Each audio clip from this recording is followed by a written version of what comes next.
menjadi orang yang mudah sebar-sebar, karena belum tentu itu berita benar. Kalau nggak ngerti, ayo belajar. Mulailah curiga jika sudah suruh-suruh. Sebarkanlah, hey, tunggu dulu. Periksalah kalimat, kok banyak tanda seru. Banyak huruf besar, mata gue jadi ngilu. Coba dicari beritanya dulu, mendingan begitu daripada keliru. Apa untungnya sebar kabar palsu, daripada nanti kamu yang malu. Cek dulu, daripada nanti kamu yang malu. Cek dulu, siapa tahu hoax. Yup. Hello,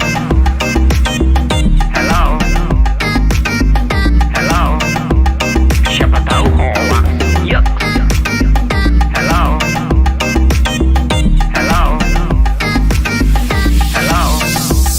siapa tahu hoax. Hoax itu konten yang negatif, tujuannya itu ya provokatif. Paling cocok buat orang yang sensitif. Kalau ke gue ya gak efektif, tapi semua suka yang positif. Misalnya video yang inspiratif, meme yang lucu, itu juga sih positif, kreatif, dan produktif. Coba dicari beritanya dulu, mendingan begitu daripada keliru. Apa untungnya sebar kabar palsu, daripada nanti kamu yang malu. Cek dulu, daripada nanti kamu yang malu. Cek dulu, siapa tahu hoax. Yup. Hello,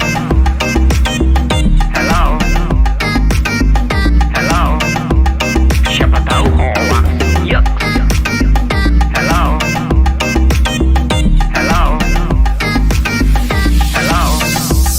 siapa tahu hoax.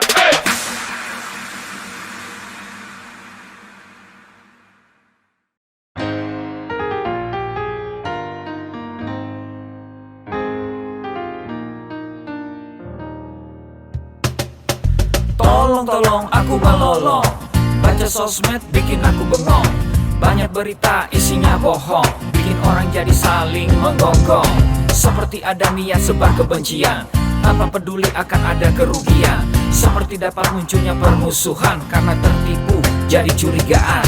Gue pernah baca hoax di sosmed, yang jadi merugikan tukang trompet. Katanya trompet bisa bikin kanker, trompet sih cuma bisa bikin bibir doer. Sylvester Stallone dibilang mati, Brad Pitt juga dibilang mati, Mr. Bean, Jackie Chan juga dibilang mati.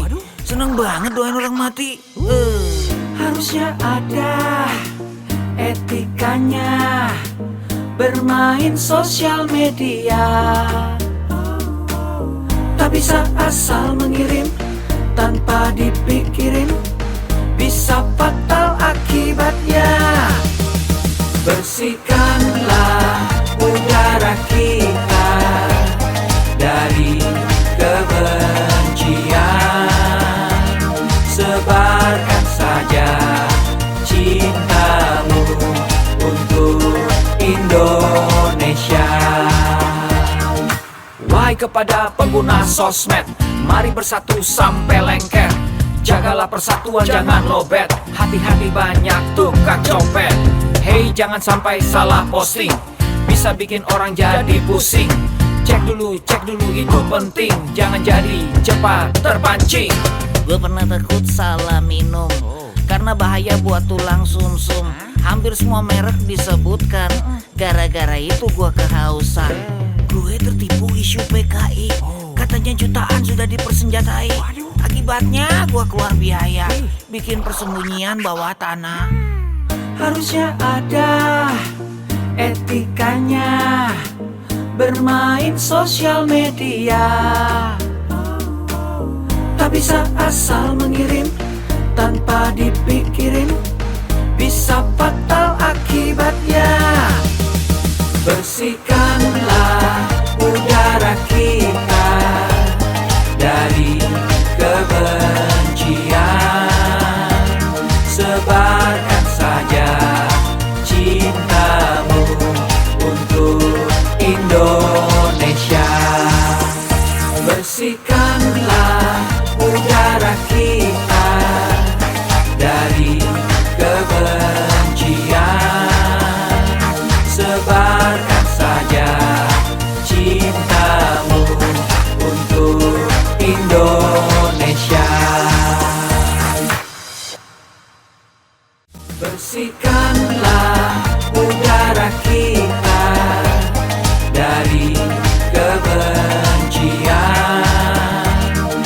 tebarkan saja cintamu untuk Indonesia.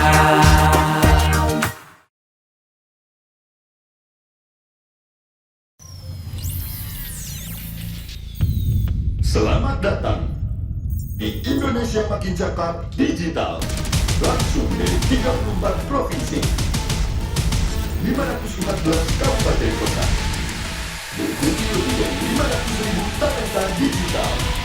Inilah Indonesia Makin Cakap Digital.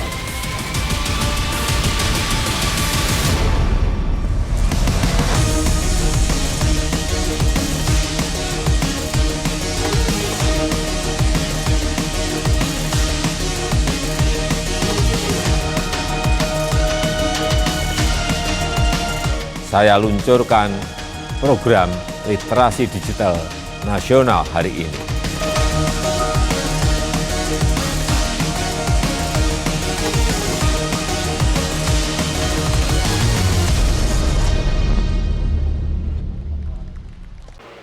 Assalamualaikum warahmatullahi wabarakatuh.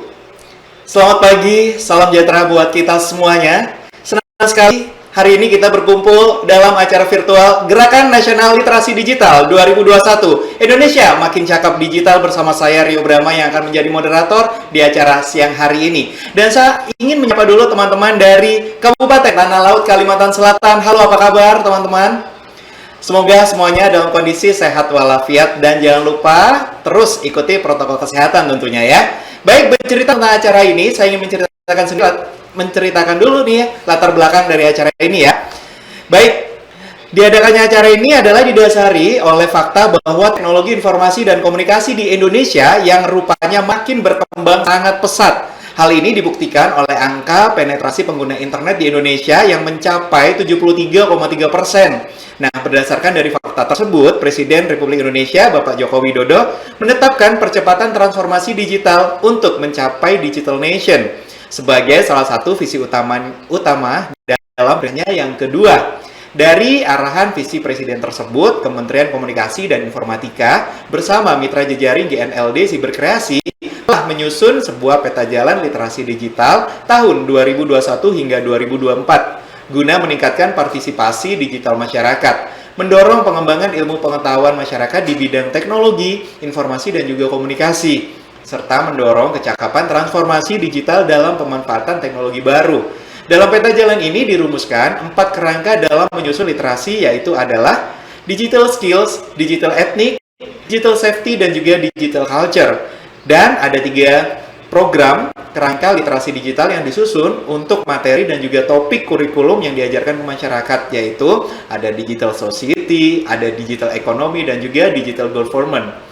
Oleh karena itu, Kementerian Komunikasi dan Informatika, khususnya Direktorat Pemberdayaan Informatika dan Direktorat Jenderal Aplikasi Informatika, akan melaksanakan kegiatan literasi digital untuk meningkatkan kemampuan dan pemahaman masyarakat dalam penggunaan teknologi informasi dan komunikasi dan internet yang benar melalui program implementasi literasi digital yang meliputi 34 provinsi dan 514 kabupaten maupun kota dan akan melibatkan 110 mitra strategis siberkreasi dan juga stakeholders yang terkait lainnya.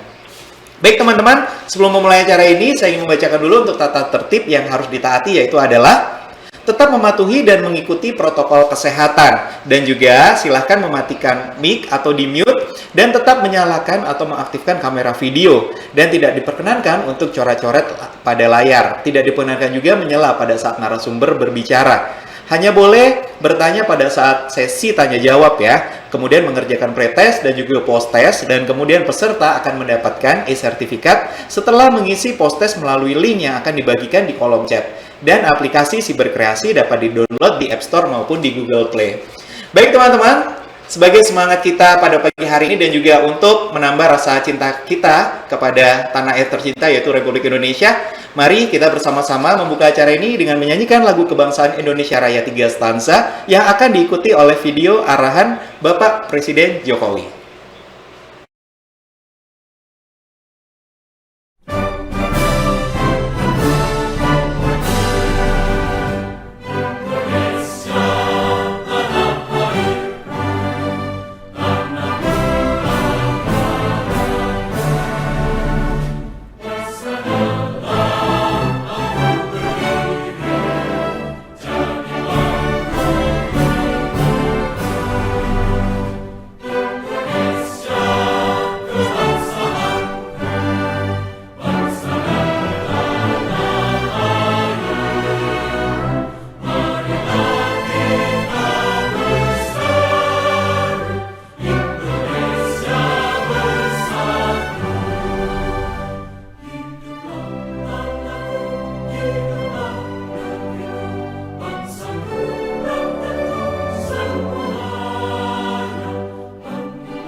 Bismillahirrahmanirrahim.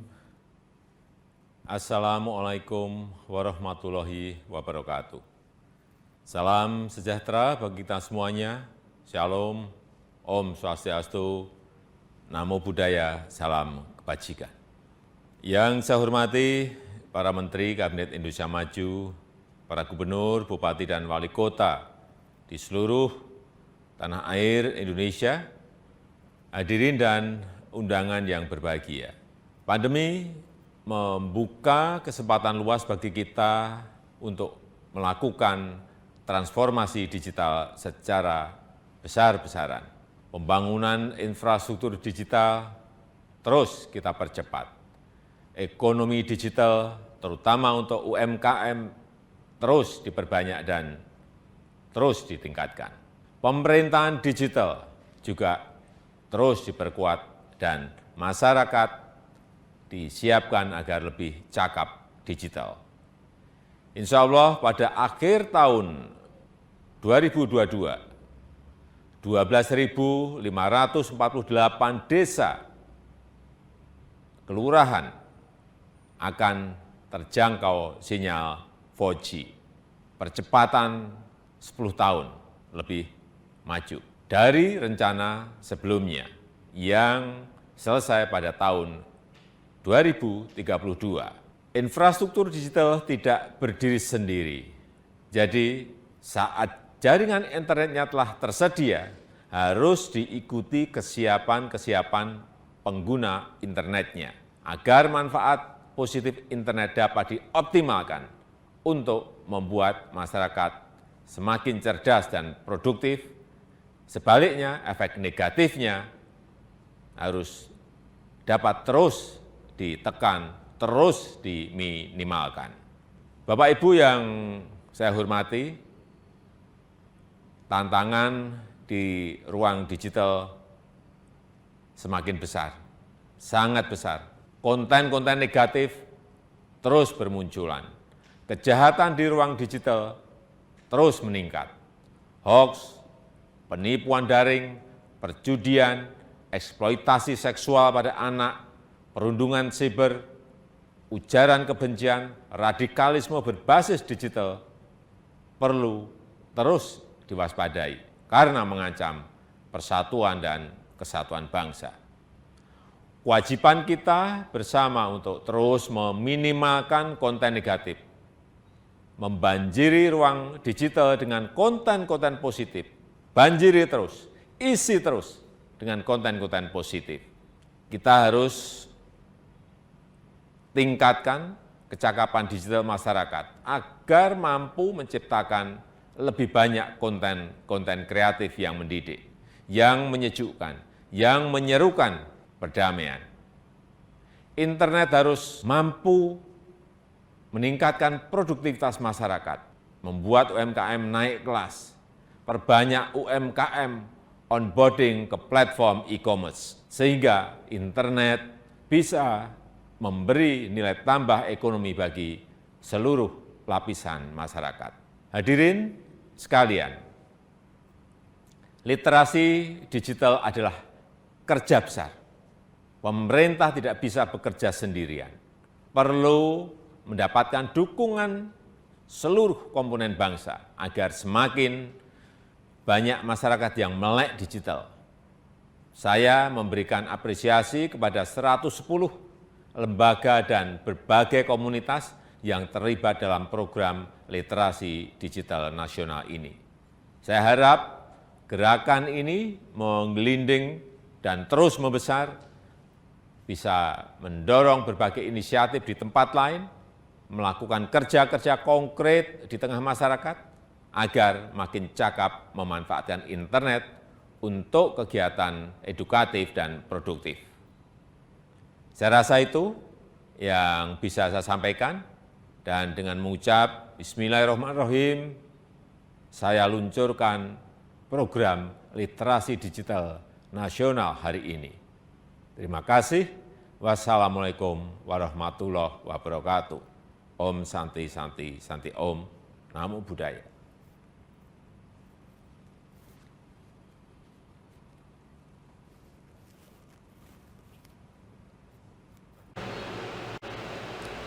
Terima kasih Bapak Joko Widodo. Semoga di visi periode yang kedua ini tercapai dan menciptakan Indonesia makin cakap digital. Tentunya kebutuhan akan internet lancar dan menjangkau seluruh pelosok Nusantara.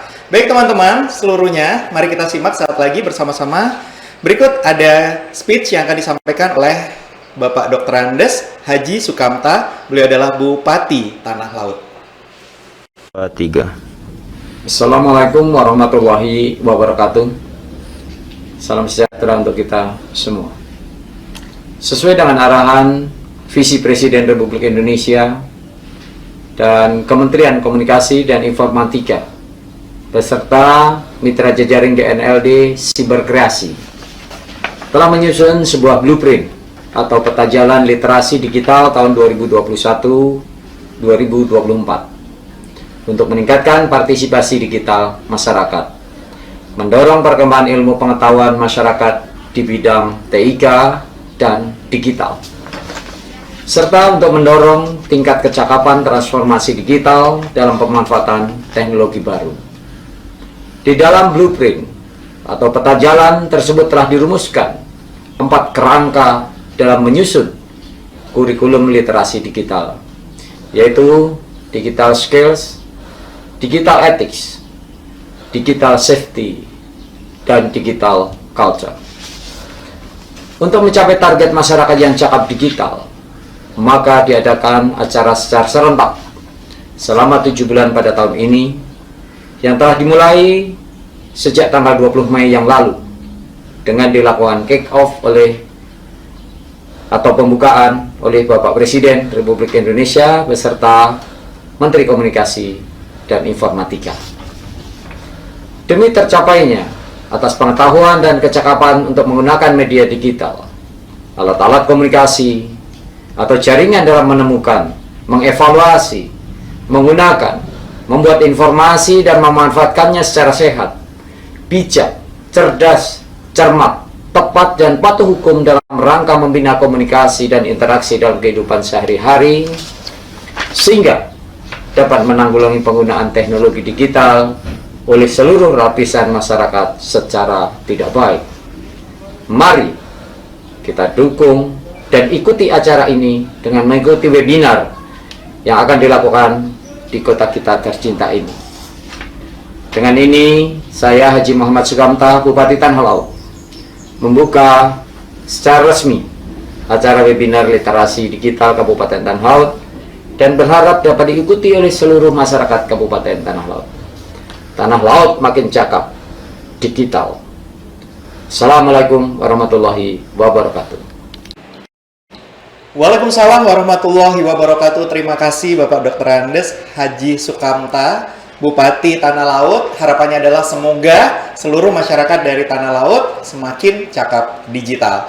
Baik teman-teman, saya masih mengingatkan ya buat teman-teman masih belum bergabung, mungkin ada tetangganya atau mungkin sahabatnya yang belum tahu acara ini, silakan disebarkan agar semua bisa gabung ya pada sesi hari ini ya. Karena senang sekali sudah ada 4 narasumber yang sudah siap untuk memberikan materi yang tentunya sangat bermanfaat bagi kita semuanya ya. Baik, sudah ada 4 narasumber. Saya perkenalkan dulu ya untuk yang sesi ini. Diawali untuk narasumber yang pertama, ini akan ada Kak Vivi Alfiana Roshida. Ini adalah seorang bisnis analis, akan bercerita dari sisi digital etnik, etika menghargai karya atau konten orang lain di media sosial. Dan kemudian yang kedua ada Kak Ahmad Suryani, akan bercerita dari sisi digital skills, jenis-jenis mesin pencarian atau search engine, dan tips memilah informasi dari mesin pencarian tersebut ya. Dan kemudian yang ketiga akan ada KOL kita, yaitu adalah Kak Sandi Febiansyah Kurniawan, profesional basketball, akan membahas tentang perubahan dunia basket di era pandemi. Kemudian yang keempat nanti ada jenis-jenis penipuan di internet dan cara menghindarinya, akan disampaikan oleh Bribtu Raja Tri Nur Sakti Huta Gaul SH, Polres Tanah Laut, Police Officer. Baik, sudah ada 4 narasumber yang tentunya adalah sosok inspiratif bagi semuanya ya tentunya ya. Dan semoga materi ini bermanfaat buat teman-teman. Dan saya masih mengingatkan buat teman-teman yang ingin nanti bertanya kepada 4 narasumber, silahkan aja bertanya, silahkan. Dengan formatnya yaitu adalah mengirimkan di kolom chat pertanyaan spasi nama, spasi nomor handphone, dan juga spasi email. Nanti akan kita bahas di akhir acara ya. Buat 10 orang yang beruntung akan mendapatkan masing-masing pulsa senilai 1 juta rupiah tentunya. Oke, baiklah. Tak perlu lama lagi, langsung aja saya akan mengundang untuk narasumber kita yang pertama, ada Kak Vivi Alfiana Rosyidah. Halo, selamat pagi Kak Vivi.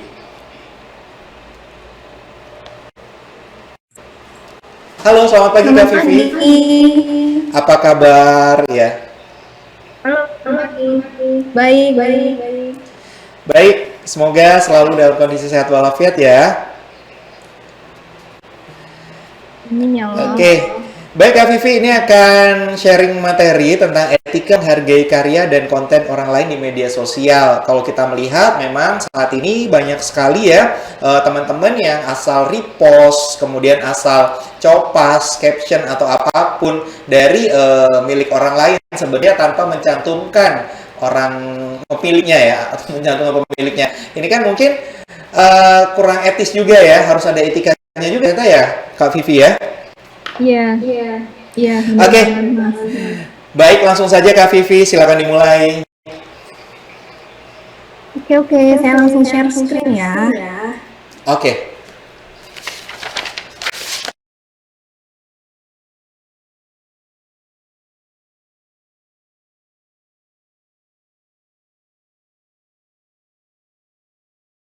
Materi yang saya mau sampaikan tentang etika menghargai karya atau konten orang lain di media sosial. Seperti yang udah dikenalin sama Mas Rio, jadi saya bisnis analis, kerjanya di Grab. Nah, apa sih konten dan karya di media sosial itu? Ada banyak banget jenisnya ya teman-teman, kayak postingan Instagram, foto, atau video. Nah, itu perkembangan teknologi informasi sekarang itu bikin semua orang bisa mengakses dengan mudah gitu beragam konten yang tersebar di internet. Nah, pembuat konten pun jadi semakin beragam gitu. Kita sendiri aja sekarang bisa buat konten sendiri gitu. Nah,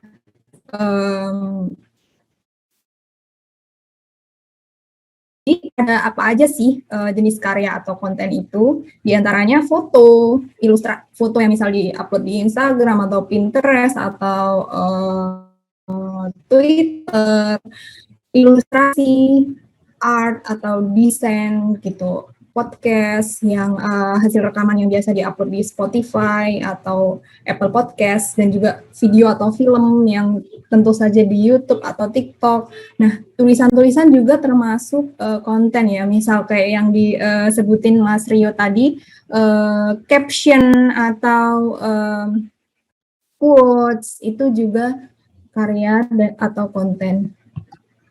Nah, biasanya orang yang mengunggah karya mereka di media sosial, bisa jadi di blog atau video blog itu disebut influencer, blogger, atau video blogger ya, vlogger. Tergantung di mana platformnya. Tapi semakin ke sini semuanya itu menjadi dibuat umum dengan sebutan content creator gitu. Karena dalam platform apapun mereka membagikan konten yang dibuat gitu. Nah, gimana sih teman-teman etika untuk menghargai karya atau konten yang di media sosial? Nah, salah satu permasalahan yang dikeluhkan oleh para content creator itu rendahnya apresiasi dari masyarakat. Nah, dari followers yang tempat dia membagikan kontennya itu apresiasinya itu rendah gitu. Dari mulai pembajakan, cacian, sampai stigma negatif gitu. Nah, gimana sih kita menghargai konten?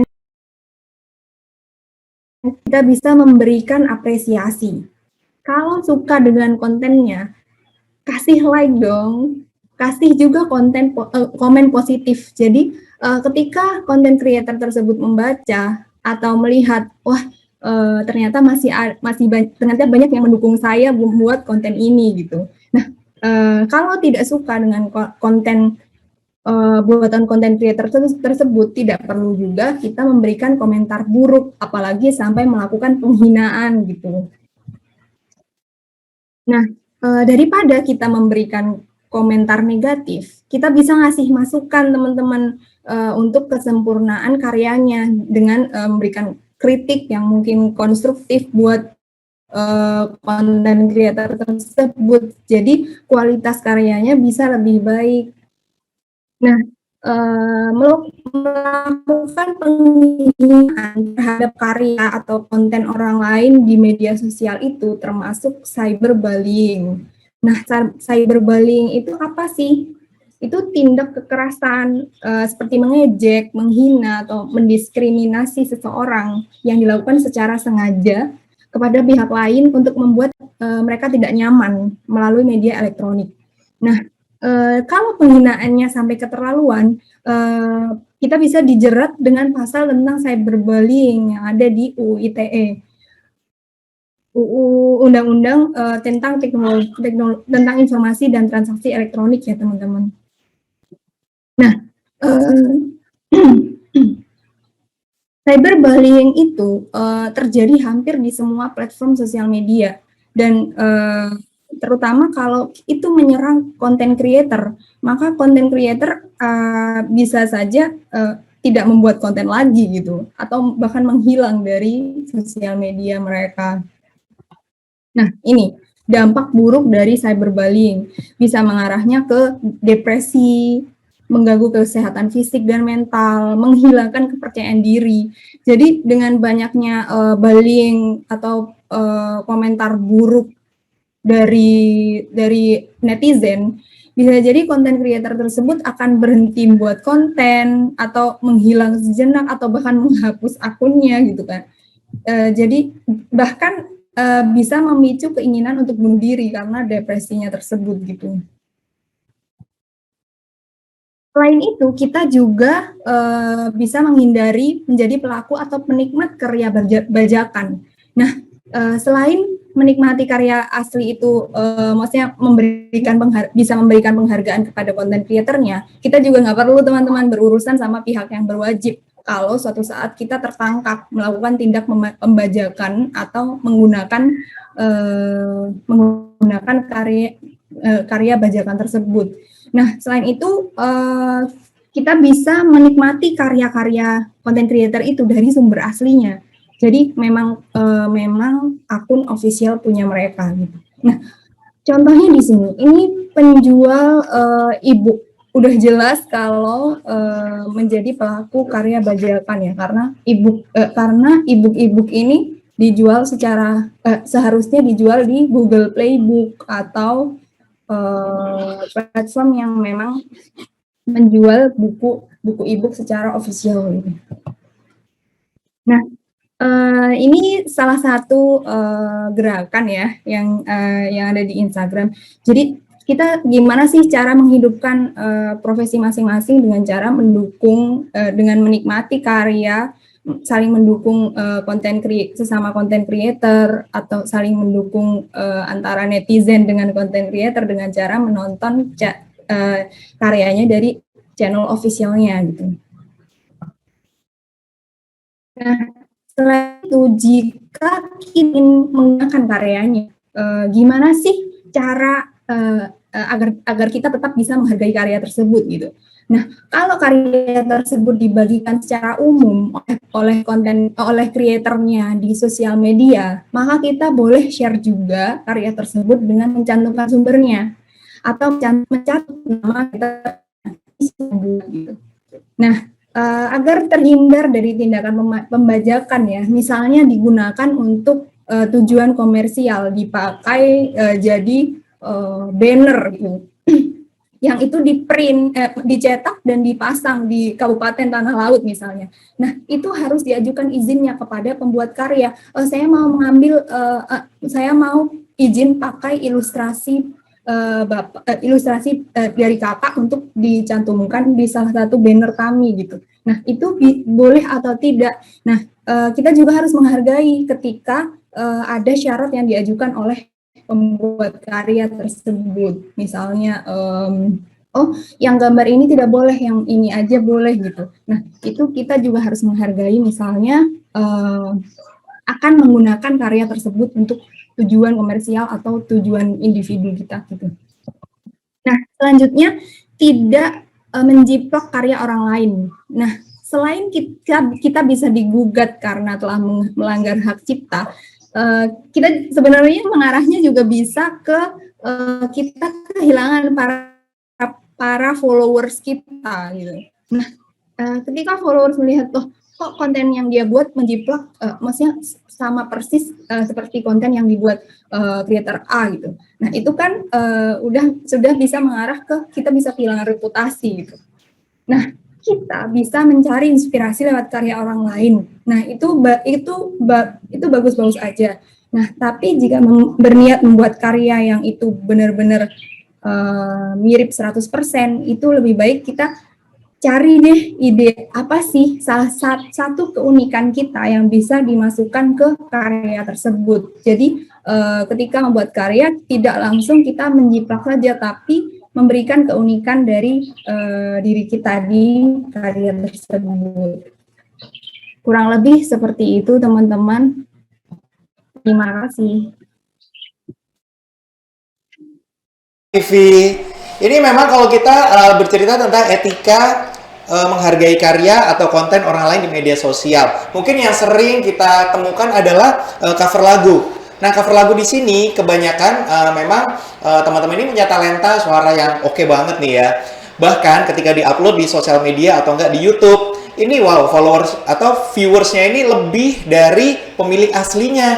Nah, ini kadang juga menjadi salah satu apa sih dilema juga ya. Ini yang cover lagu lebih banyak untungnya, lebih banyak disukai daripada pemilik aslinya. Ini akhirnya kayak orang-orang para pencipta lagu atau teman-teman di dunia seni ini jadi kayak semacam pernah juga sering dikasuskan seperti itu ya Kak Vivi ya?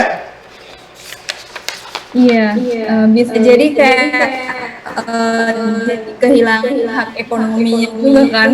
Betul, karena kan karyanya jadi lebih maksudnya lebih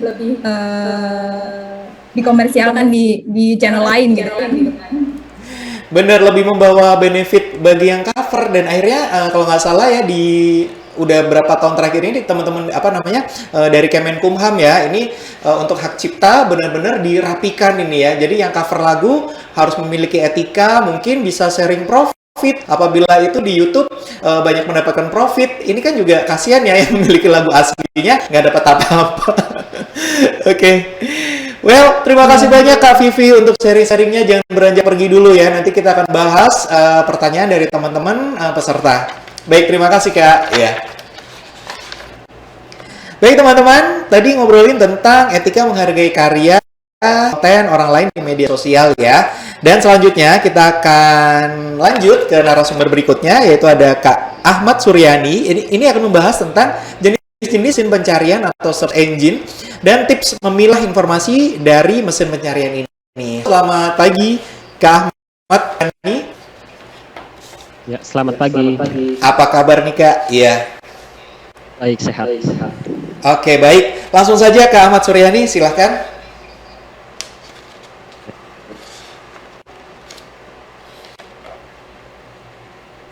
Baik, saya share screen ya.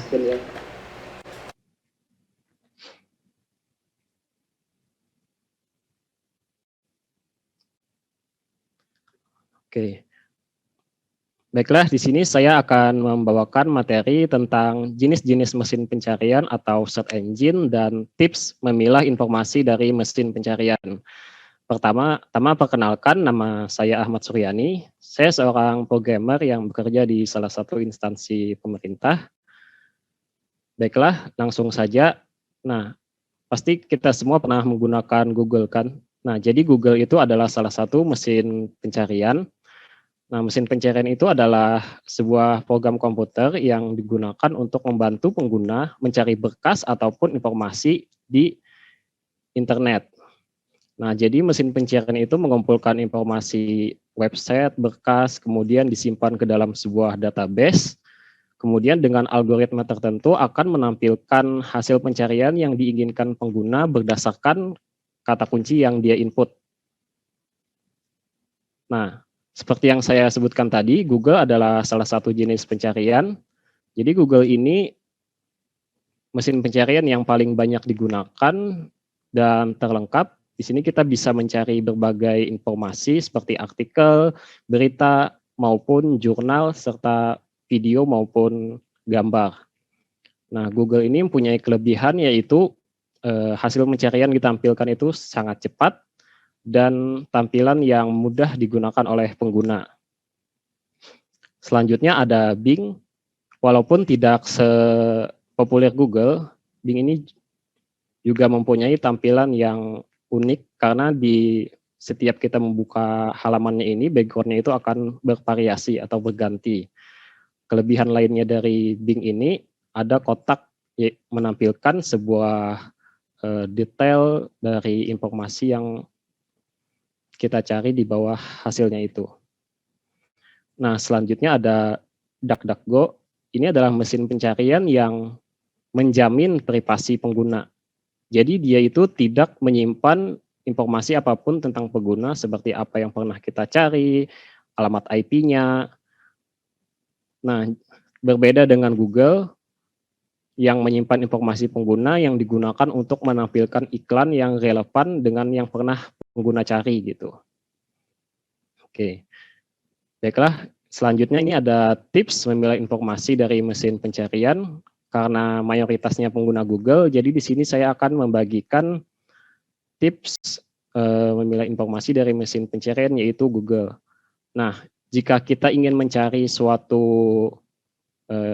katakanlah informasi ataupun artikel, kita ingin ada kata kunci yang kita cari itu wajib tampil atau harus tampil. Kita bisa menggunakan tanda petik, misalnya di kata kunci seperti ini, resep makanan. Jadi semua hasil pencarian itu, kata resep makanan itu pasti akan muncul.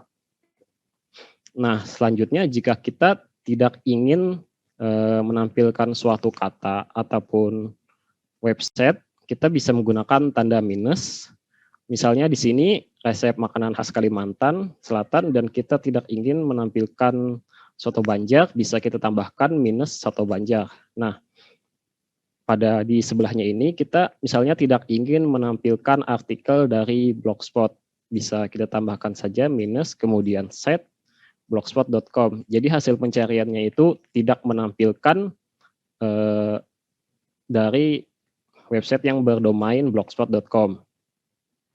Nah, selanjutnya jika kita ingin mencari sebuah dokumen secara langsung, misalnya PDF, kita bisa menggunakan mencari berdasarkan ekstensinya, misalnya seperti ini, pariwisata Kalimantan Selatan, kemudian ext.2 PDF. Nah, maka hasil pencariannya itu akan langsung berupa dokumen PDF. Kita klik bisa langsung download.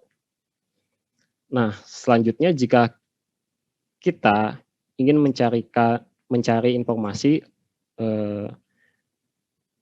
langsung dari judul artikelnya ataupun judul websitenya, kita bisa menggunakan kata kunci in title. Nah, jadi dengan kata kunci ini, dia akan fokus mencari di judul. Misalnya di sini, in title kue khas Kalimantan, maka hasil pencarian yang ditampilkan itu langsung dari judul artikelnya maupun websitenya. Nah, terima kasih. Mungkin itu saja materi dari saya. Saya kembalikan ke moderator. Suryani, nah mengenai ini kan memang banyak sekali ya. Yang paling sering kita jumpai atau enggak yang paling sering kita buka setiap waktu itu mungkin ada sekitar 5 sampai dengan 10 kali ya. Itu adalah Google. Betul ya, Kak ya? Dari semuanya banyak mesin pencarian di sini ya. Ya, betul. Oke, dan kemudian di sini juga teman-teman bisa memilih berita-berita yang benar, itu bukan hanya dari satu sumber mesin pencarian aja ya, Kak ya. Jadi bisa dari banyak untuk sumber ya atau source berita. Ini kan kalau kita cerita tentang hoax atau apapun itu, biasanya kan kita untuk mencari sumber beritanya dari mana, kita menggunakan mesin pencarian nih, Kak. Nah, kita harus punya referensi mesin pencarian yang lain ya untuk membandingkan apakah berita ini benar atau tidak ya sebelum kita share ke teman. Baik, terima kasih Kak Ahmad Suryani udah sharing-sharing. Nah, nanti teman-teman bisa bertanya-tanya sama Kak Ahmad Suryani di akhir acara. Terima kasih ya Kak ya. Baik, saya masih mengingatkan ya buat teman-teman yang sudah memiliki pertanyaan buat kedua narasumber, nanti ada kedua narasumber lagi nanti ya. Jangan lupa langsung aja di kolom chat kasih pertanyaannya dengan formatnya adalah pertanyaan, spasi nama, spasi nomor handphone dan juga spasi email. Nah, nanti kita pilih untuk 10 orang yang beruntung akan mendapatkan pulsa masing-masing adalah Rp50.000. Dan kalian juga bisa upload keseruan hari ini ya di melalui sosial media kalian, bisa di story, bisa di feed, mungkin di capture ya narasumbernya atau moderatornya juga boleh banget. Ini nanti boleh banget nanti di share di sosial media kalian. Jangan lupa follow @siberkreasi, kemudian follow litdik.kalimantan. Jangan lupa gunakan hashtag yaitu adalah hashtag siberkreasi dan juga hashtag litdik_kalimantan. Baik teman-teman, nanti akan kita pilih juga nih ya yang upload di sosial media. Kita juga akan pilih 10 orang, nanti masing-masing akan mendapatkan pulsa Rp50.000 nih ya untuk 10 orang. Nah, baik selanjutnya ada narasumber kita yang ketiga dari KOL kita, ada Kak Sandi Febiansyah Kurniawan. Ini beliau adalah seorang profesional basketball. Ini akan bercerita tentang perubahan basket di era pandemi. Halo, selamat pagi Kak Sandi. Selamat pagi, Mas. Oke, ini lagi nggak basket ini ya? Atau udah basket tadi pagi? Tadi pagi cuma workout aja karena di sini sendiri saya kan domisili di Surabaya, fasilitas olahraga lagi ditutup lagi. Betul. Jadi olahraga PPKM juga start kan? over dari di rumah. Lagi PPKM juga, semua jalan di Surabaya ditutup. Dialihkan gitu ya. Oke, baik. Dengan keterbatasan tempat, kemudian juga dari keterbatasan tempat, kemudian waktu, juga mungkin banyak larangan buat kumpul bareng, olahraga bareng. Ini sepertinya menarik ini ya, Kak Sandi ya, perubahan dunia basket di era pandemi. Mungkin bukan hanya basket nih ya, Betul. mungkin juga mengikuti olahraga yang lain juga nih Kak ya. Semua aspek olahraga. Betul. Oke, langsung saja kita simak Kak Sandi akan cerita sharing materinya. Silahkan. Bagi teman-teman dari tanah laut, saya jadi sini Sandi, saya sebagai profesional pemain basket dari 2006. Di sini saya mau sharing perubahan basket di era pandemi ya. Di sini kita itu sebagai pemain basket itu biasa berkumpul minimal 20 orang setiap harinya. Yang terbiasa kita selalu latihan bareng bersama-sama. Terakhir di bulan Januari tahun 2020 saya masih berlaga di Liga Thailand. Kita stay di situ itu sekitar 3 bulan karena itu termasuk liga yang pendek.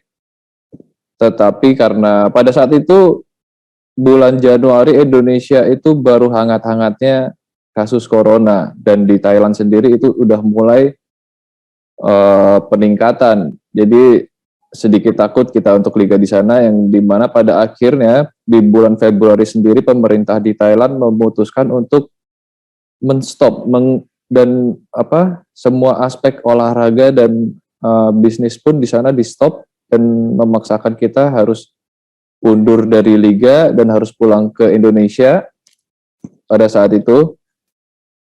Setelah setibanya di Indonesia, kita waktu itu diwajibkan untuk isolasi 14 hari. 14 hari tanpa keluar rumah karena kita juga dipantau oleh, pada saat itu bukan tim Satgas yang memantau kita, emang kita dipantau oleh tim dari manajemen sendiri supaya kita bisa jaga satu sama lain, karena kita akan berkumpul pada saat jika keadaan ini mulai kondusif, karena pada saat kita pulang tiba di Indonesia itu kasus corona juga mulai meningkat dan berujung hingga itu 2 bulan yang berujung PSBB. Kasus ini berarti nggak turun-turun gitu kan.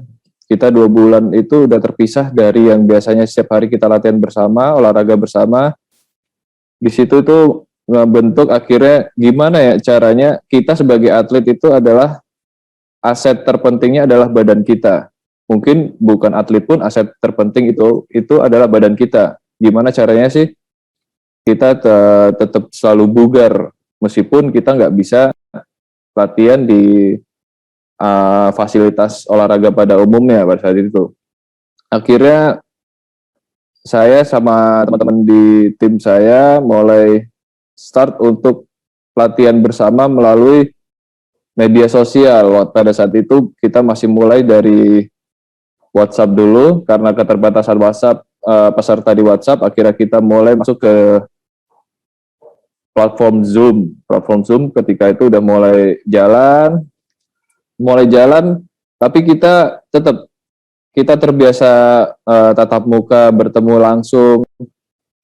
Apa ya yang kita rasain itu aneh dan mulai bosan, mulai boring. Yang tadinya udah 20 lebih orang bisa kumpul, bisa latihan bareng, akhirnya mulai berkurang 15, 10, dan dimana akhirnya pada pertengahan tahun akhirnya di situ owner basket kita juga memutuskan untuk tidak mengikuti pertandingan manapun, dan di mana kontrak saya sendiri pada saat itu habis. Saya harus putar otak.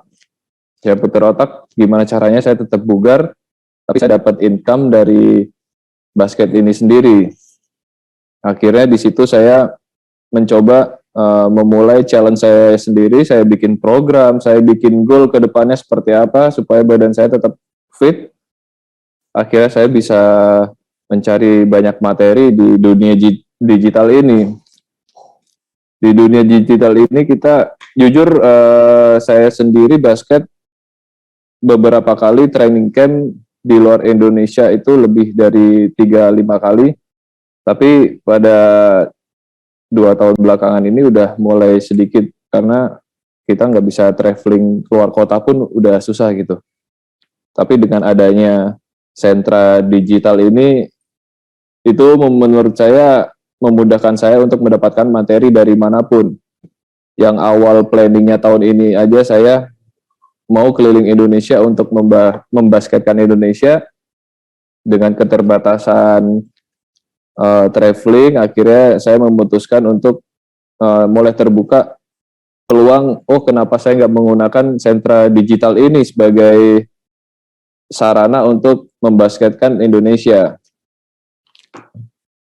Di sini saya mulai terpikir ketika saya mengikuti beberapa kelas dari materi-materi teman-teman di olahraga lain, karena saya nggak ngikutin cuma basket, karena saya setiap pagi masih mengikuti dari aerobik, yoga, atau senam-senam lainnya untuk pagi hari.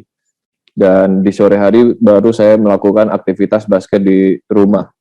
Di situ saya kepikiran, kenapa ini nggak dijadiin sebuah peluang gitu kan, kita tetap sehat dan mendapatkan income.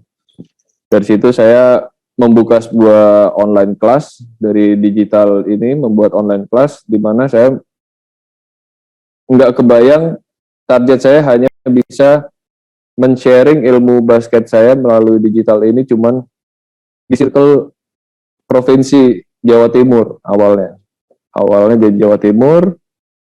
Ternyata banyak impact yang sangat bagus dari teman-teman basket di sini, bahkan teman-teman di luar basket pun banyak yang tertarik, sampai akhirnya saya dapat ajakan sharing materi itu sama pelatih dari Kanada, yang menurut saya ini kan basket di Indonesia itu sangat masih tertinggal sama negara-negara lain.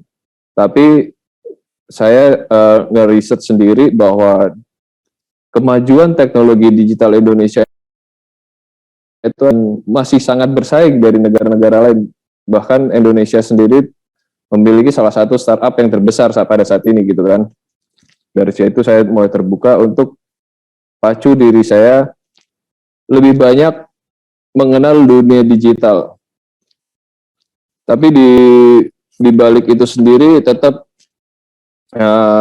dunia digital itu seperti pada umumnya semakin mudahnya manusia berkreasi, semakin mudahnya kita bisa membuat konten secara gratis segala macamnya, di situ mulai banyak yang bermunculan materi-materi yang tidak tepat pada tujuannya.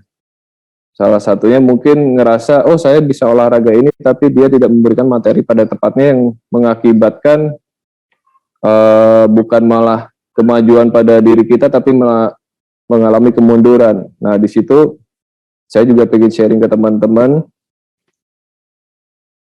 materi-materi digital itu lebih banyak dipelajari apa sih keperluan kita untuk meningkatkan diri kita, karena saya yakin olahraga itu harus dijadikan sebuah gaya hidup ya, gaya hidup olahraga, karena dengan badan yang bugar saya yakin kita bisa ningkatin kecerdasan kita gitu, nggak cuman kita rajin baca dan lain-lain, karena olahraga kita itu butuh digerakkan gitu kan, apalagi pada saat ini pandemi ini kita nggak tahu kapan berakhir, mungkin banyak ya kita masih bisa sedikit aktivitas di luar, tapi kita tidak bisa seintens dulu gitu kan. Jadi dengan adanya bermunculan nih platform digital mulai dari lari, sepeda segala macam, yang akhirnya di mana di situ bisa kita memacu diri untuk bergerak di rumah atau bahkan ya di luar rumah, mungkin di halaman rumah gitu ya.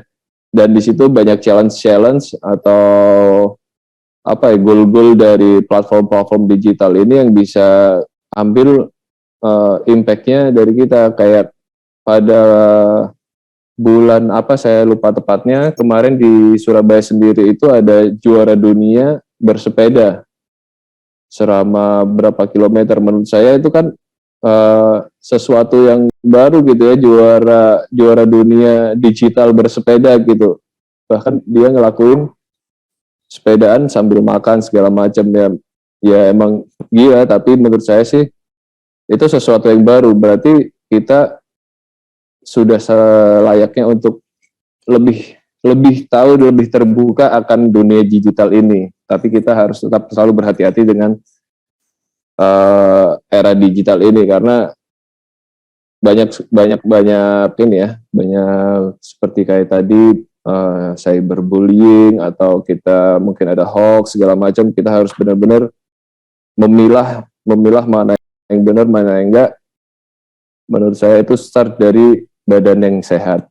Jadi teman-teman tanah laut, sebisa mungkin jika teman-teman mungkin di rumah ya, sisihkan waktu minimal 45 menit lah untuk berolahraga. Mungkin yang pada saat ini belum pernah olahraga, mungkin larinya mungkin nggak benar, bisa mencari materi digital. Banyak kok yang gratis-gratis.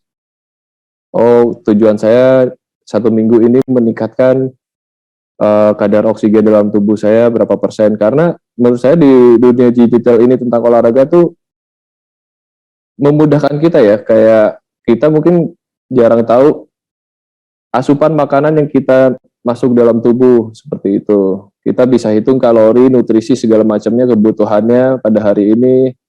Saya makan ini, saya mengerjakan, misalkan saya di dapur selama 12 jam. Saya berdagang online kuliner. Saya bergerak, tapi saya harus memperhatikan nutrisi saya sendiri. Saya bisa supaya badan saya ini nggak gampang capek seperti itu. Jadi teman-teman tanah laut, saya mengajak untuk kita membiasakan diri mulai olahraga. Jadi sekiranya seperti itu teman-teman. Mas Rio, terima kasih. Baik, terima kasih Kak Sandy. Ini memang banyak sekali yang harus berubah ya, dari yang offline menjadi online. Olahraga juga ikut terdampak. Tapi yang menjadi pertanyaan adalah kita lagi ada Euro ini ya. Ini semuanya pada, kalau kita lihat ya, di sana ramai banget. Benar, ini ramai banget dan tetap diadakan. Ya mungkin kondisinya di sana baik-baik aja, atau enggak melalui proses screening yang sedemikian rupa ya, jadi bisa diadakan ya pertandingan tersebut ya. Oke. Baik, terima kasih ya Kak Sandy. Nanti jangan beranjak pergi dulu. Nanti ada teman-teman misalnya yang mau nanya, kita jawab bareng-bareng ya di akhir acara ya. Baik, selanjutnya. Oke, baik, selanjutnya untuk yang keempat. Tapi sebelum itu saya masih mengingatkan ya buat teman-teman yang mau bertanya, ada pertanyaan untuk narasumber ya, silakan aja. Nanti akan ada pulsa nih ya, Rp50.000 untuk 10 orang pemenang. Nah, silakan aja ya. Baik, kita masih mengingatkan untuk 10 orang yang beruntung bertanya nih ya kepada masing-masing narasumber. Nanti akan kita pilih siapa yang berhak untuk mendapatkan pulsa masing-masing Rp50.000. Baik, selanjutnya ada Bribtu Raja Tri Nur Sakti Hutagao Esa, Polres Tanah Laut Police Officer. Wow, selamat pagi Bribtu Raja. Selamat pagi Mas. Oh. Apa kabar ya? Baik ya. Alhamdulillah. Oke, ini Tanah Laut ini ya, Bribtu Raja ya. Betul Mas. Gimana kondisi di Tanah Laut nih teman-teman di sana? Kalau kita di Jawa kan ada PPKM nih. Kalau di sana gimana? Ya, di sini alhamdulillah untuk penanganan COVID-19 sudah lumayan terkendali dan pergerakan perekonomian dan pergerakan masyarakat di Tanah Laut juga sudah seperti terlihat normal, tapi tetap menjalankan sesuai dengan prokes yang sudah ditentukan. Wah, luar biasa. Semoga ini ya, apabila di sana bisa lebih baik, semoga ini bisa menginspirasi buat kita semuanya ya. Mungkin seluruh Indonesia bisa meniru. Mungkin masyarakat di sana sudah melakukan prokes dan juga semuanya hati dengan baik agar semuanya turun dan bisa berjalan dengan perekonomian dan semua faktor tentunya ya. Bribtu Raja ini akan membahas tentang jenis-jenis penipuan, cara menghindarinya. Baik, langsung saja.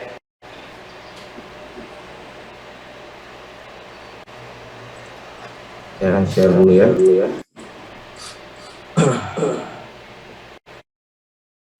Baik, mari kita mulai. Mungkin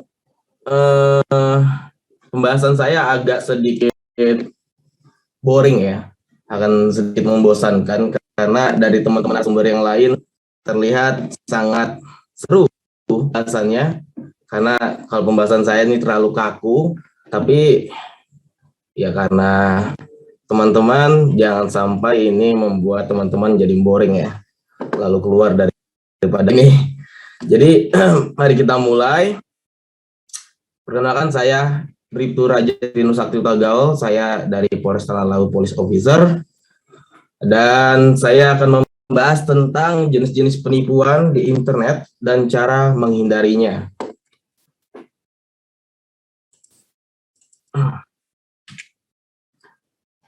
Nah, kita awali dari latar belakang mengapa terjadinya sebuah penipuan di media online. Nah, itu berkaitan dengan semakin pesatnya perkembangan ilmu pengetahuan dan teknologi informasi, nah, yang sangat berpengaruh dalam perubahan perilaku dan hukum dalam masyarakat.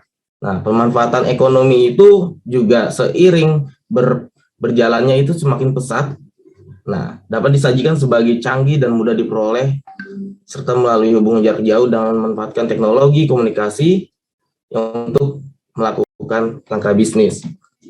Umumnya suatu masyarakat yang mengalami perubahan akibat kemajuan teknologi banyak melahirkan masalah-masalah sosial. Nah, hal itu juga terjadi karena kondisi masyarakat itu sendiri yang belum siap menerima perubahan. Nah, biasanya itu masyarakat-masyarakat yang masih belum bisa melek teknologi. Salah satu hasil kemajuan teknologi yaitu adalah penggunaan internet.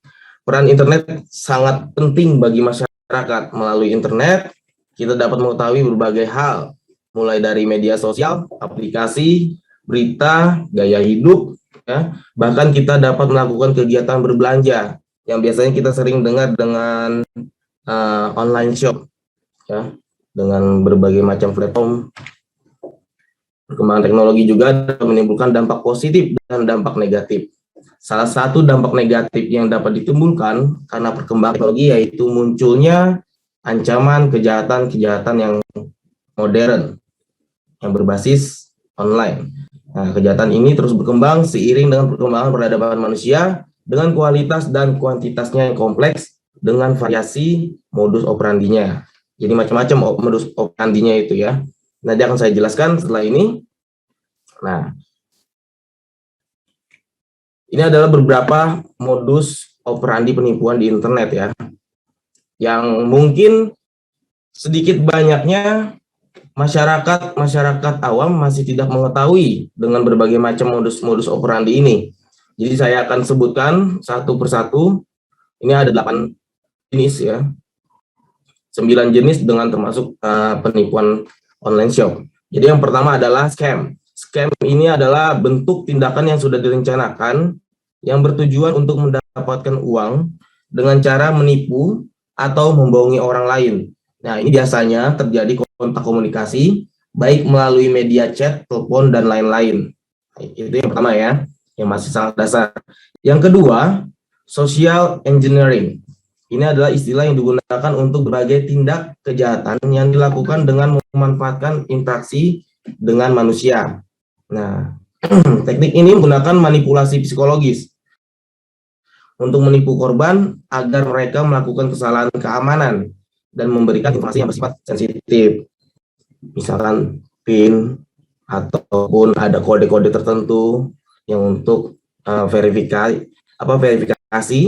untuk aplikasi tertentu. Nah, yang ketiga adalah phishing. Phishing adalah suatu bentuk tindakan penipuan dengan mencuri informasi penting dengan mengarahkan korban untuk masuk ke halaman atau situs palsu dengan maksud menjebak korban. Kejahatan ini kerap menyasar layanan streaming berbayar, perbankan, e-commerce, dan UMKM. Nah, penipuan lewat phishing berkedok transfer perbankan, pembobolan data pengguna e-commerce, atau penipuan layanan streaming berbayar dengan iming-imingan gratis. Ini sering ya, ini sering terjadi. Dan yang keempat, account takeover atau ETO. Ini adalah bentuk tindak penipuan pengambilan alih akun tanpa melakukan komunikasi antara korban dan pelaku. Jadi adalah secara tidak langsung ya, namun korban langsung merasakan dampaknya. Account takeover ini yang biasa terjadi pada customer adalah dari pihak keluarga atau kerabat terdekat yang mengetahui data-data akun dan dana customer gitu ya. Oke, kita beralih ke yang poin kelima. Yang poin kelima adalah carding atau card stolen. Nah, ini adalah bentuk tindakan pengambilan alihan kartu kredit atau debit korban tanpa mengalami komunikasi apapun. Nah, biasanya untuk cash carding ini ada orang terdekat, keluarga atau kerabat juga. Yang keenam adalah share login info.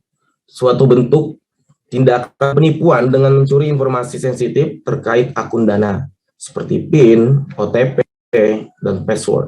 Nah, dengan memberikan informasi bohong atau palsu yang dapat menyebabkan korban tanpa sadar memberikan informasi sensitif tersebut. Ya. Yang ketujuh adalah share card info, suatu bentuk tindakan penipuan dengan mencuri informasi data-data kartu, baik nomor kartu atau kode OTP dari bank penerbit. Nah, ini modus yang paling sering digunakan oleh pelaku adalah dengan menghubungi korban dan mengatasnamakan bank dengan beralasan untuk satu dan lain hal yang tanpa disadari, korban memberikan informasi penting terkait akun kartu debit atau kredit seperti nomor kartu, OTP atau PIN. Ya. Jadi yang terakhir adalah ID theft. Nah, ID theft ini sebenarnya saya juga baru mengerti ya. Cuman saya akan jelaskan, ini ID theft ini adalah suatu bentuk tindakan penipuan dengan mencuri kartu identitas korban untuk didaftarkan pada akun Dana pelaku.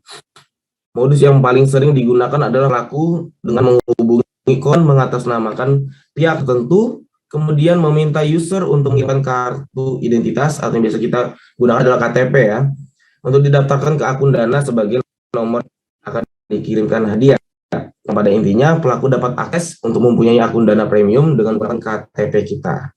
Nah, jadi setelah saya pelajari adalah ID theft ini kita sering banget ya kalau misalkan membantu atau minta tolong atau apa gitu, kita nge-share di WA atau di DM dari message, kita ngirim foto KTP kita ya kan, untuk apa, untuk pertolongan apa sebagai macam. Ternyata itu sangat rawan dengan hal ini gitu. Ini sangat rawan. Jadi saya mengimbau sekalian kepada teman-teman untuk lain kali men-share ID kalian atau KTP kalian itu dengan hati-hati dan orang-orang tertentu ya. Jangan sembarang kita mengirim KTP kita ke orang lain. Oke, mari kita lanjut. Nah, ini ada contoh kasus penipuan online ya. Nah, ini ada seseorang yang tertipu dengan seseorang yang memasang iklan di toko suka. Ini kita pleset-plesetkan namanya ya, supaya tidak dikira endorse. Awalnya pada tanggal 10 November 2019 saya melihat iklan jam tangan Apple Watch katanya ya, dengan penawaran harga Rp2.250.000. Ya. Lalu setelah negosiasi deal lah harganya Rp1.400.000, include ongkir ke tempat pembeli yang berada di Cimahi. Nah, terus penipu itu terus menanyakan kepada si pembeli apakah sudah ditransfer atau belum. Ya, lalu pada hari yang sama juga pada pukul 5 sekian ya, katanya pembeli mentransfer ke bank bla bla bla ya, dengan rekening bla bla bla. Dengan pemilik rekening adalah Udin Julaini. Nah, ini juga saya plesetkan seharga Rp1.400.000.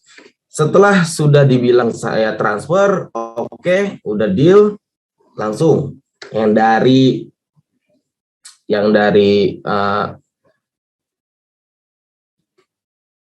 penjual ini dengan semangatnya biasanya itu menjualkan ya, menawarkan setelah udah ditransfer langsung seperti flat, pembicaraan langsung flat. Nah, alibinya adalah tempat distribusi itu sudah tutup. Itu ya alibinya penipu ya. Nah, setelah penipu ini setelah beraksi, si pembeli ini pun yang merasa tertipu langsung mendatangi bank yang terkait, menanyakan ini saya tertipu dan saya mau mengetahui identitas aslinya si rekening ini gitu ya, di mana alamatnya bla bla bla. Tapi memang secara prosedur bank-bank terkait itu memang tidak bisa memberikan tanpa ada surat keterangan antar dari kepolisian. Jadi diarahkanlah ke kepolisian untuk meminta surat tersebut sehingga mendapatkan akses ke bank tersebut. Nah, jadi teman-teman bisa membaca ini ya. Setelah itu ya memang tertipu gitu loh. Karena tertipu itu dia telah juga melaporkan ke kepolisian setempat dan ke bank juga. Nah, mendapatkan alat aslinya, nama aslinya dan nomor HP-nya yang asli. Jadi untuk teman-teman, kalau memang saya juga kebetulan bertugas di kepolisian Resort Tanah Laut ya, Polres Tanah Laut, Kabupaten Tanah Laut, itu saya sering menerima pelaporan online seperti ini dengan alibi ya seperti ini juga, persis seperti ini. Dan banyak teman-teman juga yang melaporkan ke kita, saya penipuan begini Pak, bagaimana ya Pak, saya mau konfirmasi ke bank. Oke, kita buatkan surat keterangan untuk ke bank. Jadi jangan bingung teman-teman kalau menghadapi hal-hal seperti ini, langsung saja datang ke kantor kepolisian terdekat ya. Kalau bisa di Polres, kalau memang di Polsek tidak bisa. Nah, jadi kami akan membantu secepat mungkin dan semaksimal mungkin ya, untuk mengantarkan teman-teman mendapatkan akses yang diinginkan. Karena kita juga turut prihatin ya, karena melihat teman-teman banyak sekali yang tertipu. Karena saya waktu piket juga, hampir setiap saya piket ada saja yang mendapat atau mengalami penipuan online. Ya, mari kita lanjutkan. Ini adalah beberapa cara atau tips menghindari penipuan melalui online shop ya. Yang pertama adalah baca testimoni. Umumnya situs belanja online yang baik akan menyediakan kolom testimoni ya bagi pelanggannya. Anda bisa juga membaca terlebih dahulu komentar para pembeli untuk melihat kredibilitas dan track recordnya. Yang kedua adalah rekomendasi, bertanyalah pengalaman teman-teman Anda yang pernah berbelanja online di tempat itu. Nah, apakah bisa dipercaya apa tidak, gitu ya. Kalau tidak dipercaya atau slow respon atau bagaimana ya itu tidak usah diakses gitu ya. Yang ketiga adalah satu kota. Nah, satu kota ini untuk memudahkan kalau apabila ada sesuatu yang tidak diinginkan, kita bisa mudah untuk minta pertanggungjawaban kepada si penjual. Nah, yang keempat adalah sistem COD. Jika kamu tidak terlalu yakin dengan pilihan langsung transfer, COD aja gitu. Keuntungannya tentu saja kita bisa mendapatkan barang di tangan dan memeriksanya sebelum membayar. Nah, yang terakhir adalah lakukan survei.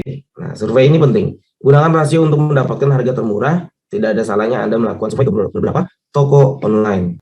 Ya. Nah, ini teman-teman bisa dilihat sendiri ya. Ini sudah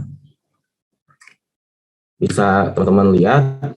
Ini adalah waspada penipuan transaksi online. Sudah saya ambil nih dari Polres Bontang ya. Dari berbagai Polres dan Polda di Indonesia. Ini adalah tips-tipsnya ya. Nah, biar saya jelaskan untuk sanksi pidana penipuan ya, penipuan berdasarkan online itu adalah terdapat dari dua pasal ya. Yang pasal pertama adalah pasal 28 ayat 1 Undang-Undang Nomor 19 Tahun 2016 tentang perubahan atas Undang-Undang Nomor 11 Tahun 2008 tentang informasi transaksi elektronik. Pidana ini paling lama ini 6 tahun maksimal ya. Dan atau denda paling banyak Rp1. Nah, dan ditambahkan dengan pasal yang terdapat di KUHP, Kitab Undang-Undang Hukum Pidana ya, pasal 378 KUHP. Nah, jadi teman-teman ya, sungguh hati-hati dan waspada dengan adanya penipuan online ini. Penipuan ini adalah sebenarnya notabene-nya ini udah banyak sering terjadi, sering terjadi, dan seharusnya kita sudah bisa mengetahui dan kita bisa mewaspadai, mengantisipasi supaya kita tidak masuk ke lubang yang sama, gitu ya. Nah, ini ada tips-tipsnya. Ada juga cek rekening dulu kalau biar teman-teman kalau mau online shop atau apapun itu dengan via transfer, teman-teman bisa juga cek rekening dulu ini ya, masuk ke http cekrekening.id. Itu biar ngecek apakah rekening tersebut banyak pelaporan atau tidak. Jadi kita bisa melihat kredibilitas transfer rekening tersebut gitu ya. Nah, jadi ini ya beberapa alasan umum tidak melapor. Tidak tahu caranya dan apa saja yang dibutuhkan untuk melapor ya. Tidak tahu batasan umur untuk melapor dan tidak ada yang menemani. Nominalnya sedikit. Jangan salah, walaupun nominalnya sedikit itu tetap penipuan. Jadi tetap bisa teman-teman laporkan ya. Nah, cara pelaporannya adalah kumpulkan bukti-bukti penipuan dan tulis kronologi kasus penipuan, bukti-bukti transfernya. Ya, kalian print, kalian simpan, ya kan? Semua bukti-buktinya, terus semuanya udah siap, jangan lupa siapkan materai. Sekarang materai 10.000 ya, bukan 6.000. Ini kurang update. Nah, langsung laporkan ke polisi terdekat. Kami akan selalu siap untuk menerima pelaporan masyarakat apapun itu ya. Jadi demikian yang bisa saya sampaikan. Terima kasih atas perhatiannya. Saya kembalikan kepada moderator. Oke, baik, terima kasih Bribtu Raja. Baik, menanggapi hal ini ya tentang kasus penipuan, ini kan sangat relate ya dengan profesi dari Bribtu Raja sendiri ya. Berapa banyak sih teman-teman yang ada di sana yang sering melaporkan menjadi korban dari penipuan online ini, Bribtu Raja? Ya. Ya, saya kan pikir kurang lebih dalam sebulan itu bisa sampai 10 kali atau 12 kali ya. Nah, di dalam setiap saya piket 12 kali itu selalu ada. Dan itu juga selalu ada satu ataupun dua orang. Nah, jadi bayangkan kalau misalkan per hari itu ibaratnya bisa hampir 1 atau 2 lah rata-rata. Saking banyaknya masyarakat masih belum peka akan digitalisasi ini ya. Dengan segala dinamikanya, banyak yang menjadi korban penipuan. Oke, baik, kalau untuk sosialisasi sendiri nih ya dari teman-teman di sana bagaimana ini? Apakah memang gencar? Kebetulan kan memang untuk aksi dari online ini memang sepertinya sasaran orang-orang yang mungkin yang bersosial media atau enggak seperti kasus penipuan, tiba-tiba dapat pulsa, disuruh transfer segala macam. Ini kan orang tergiur nih ya Bribtu Raja ya. Iya betul.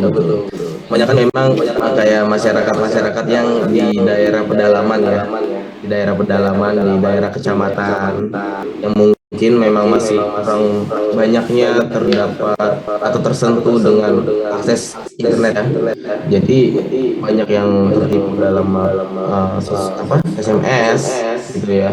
Dan juga banyak juga yang mengalami penipuan melalui telepon saudaranya sedang kecelakaan atau ditangkap sebagai bandar narkoba ya. Jangan pernah percaya dengan anggota yang meminta-mintai uang ataupun apapun itu sejenisnya untuk kebebasan anak-anak atau yang sampai keluarga Anda yang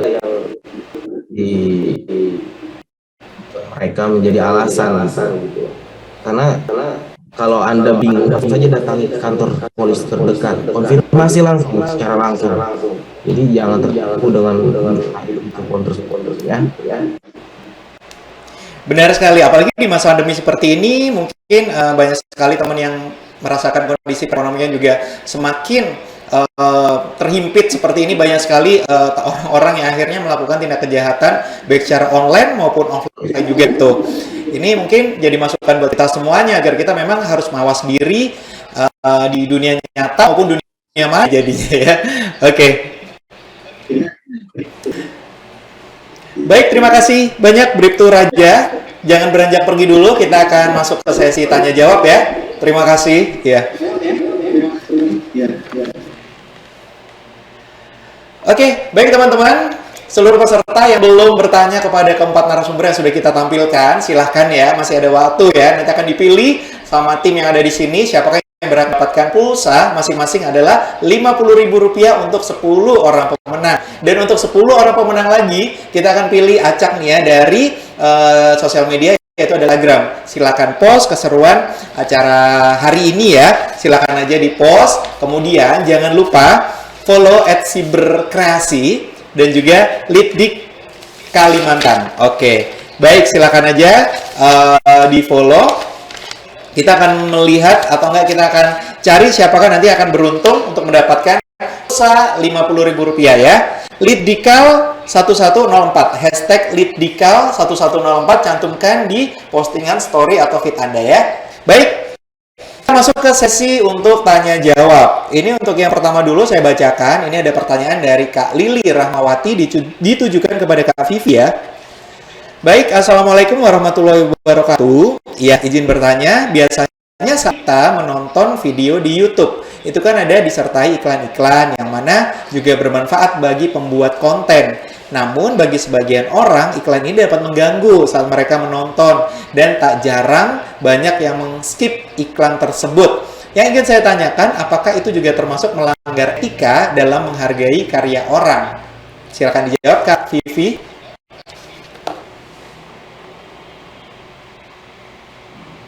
Kalau skip iklan itu kan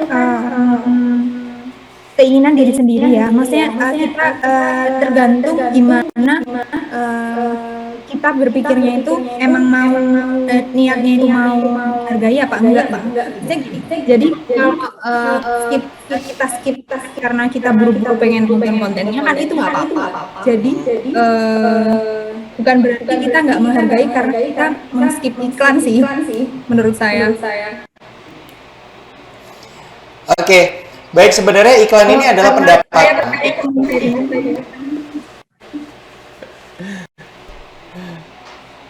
Oke.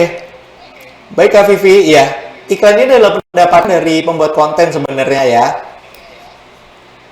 Iya, pendapatan dari pembuat konten. Cuman kan ya itu termasuk kita menghargai juga. Tapi ketika kita emang langsung pengen nonton kontennya ya apa buat langsung skip iklannya sih. Kalau menurut saya sih. Iya. Kalau kita mau skip atau tidak itu tergantung dari tangan kita sebenarnya ya. Kita mau melihat iklan tersebut, mungkin kita butuh dengan produknya, silahkan. Tapi misalnya mau di skip pun juga sebenarnya udah masuk ke pemasukan dari pembuat konten sih. 3 detik atau berapa detik? Ke viewersnya juga kan sebenarnya. Betul. Jadi memang silahkan aja sih ya buat teman-teman, misalnya mau di skip monggo. Kalau misalnya tidak juga nggak ada masalah. Gitu ya. Iya. Oke, baik. Terima kasih Kak Vivi. Semoga jawaban tersebut bisa menjawab pertanyaan tadi ya. Baik, selanjutnya ada pertanyaan ditujukan kepada Kak Ahmad Suryani. Ini pertanyaannya dari Giat Adi Hatmojo. Pertanyaannya adalah mengenai search engine. Menyangkut konten kreator website atau blogger, apakah ada tips agar konten yang kita tampilkan di halaman pertama atau ramai dikunjungin orang? Mungkin maksudnya adalah ada tips bagaimanakah kita itu bisa muncul di awal ya. Ya, mungkin ini kayak CEO seperti itu ya mungkin ya. Silakan Kak Ahmad Suryani. Ya. Oh iya, untuk masalah mungkin hanya sedikit ya yang saya ketahui. Misalnya kita kan itu ada plugin. Nah, saya lupa nama plugin itu. Kita bisa mengikuti aja sarannya, misalnya panjang judul ataupun panjang dari artikel yang ingin kita tulis itu minimal 300 karakter. Terus kata kunci yang ingin kita targetkan itu tidak lebih dari 10%. Nah, mungkin itu saja sih ketahui. Oh, oke.